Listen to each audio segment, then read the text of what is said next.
Welcome to Deutsches Autoservicecenter. Today we have a 2017 Mercedes-Benz CLA250 coming in for inspection. We start off with checking the body panels for any noticeable change in the paint thickness of every panel using an accurate measurement tool, and that would tell us if the vehicle has been painted in some sections.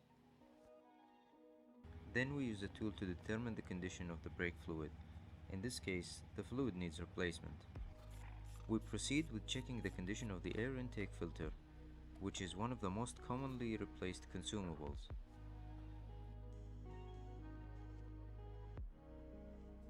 Followed up by an inspection of engine oil and the rest of the fluids such as power steering fluid, coolant, and many more.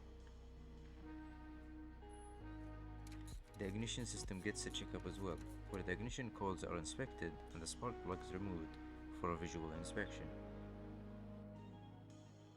The interior is inspected for any tear and wear or electrical malfunctions.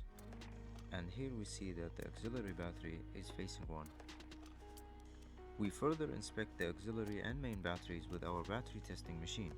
The machine proceeds with the test and prints a battery health report. This one needs replacement. Then we proceed with the rest of the inspection to ensure a detailed report for our customers about their vehicle's condition.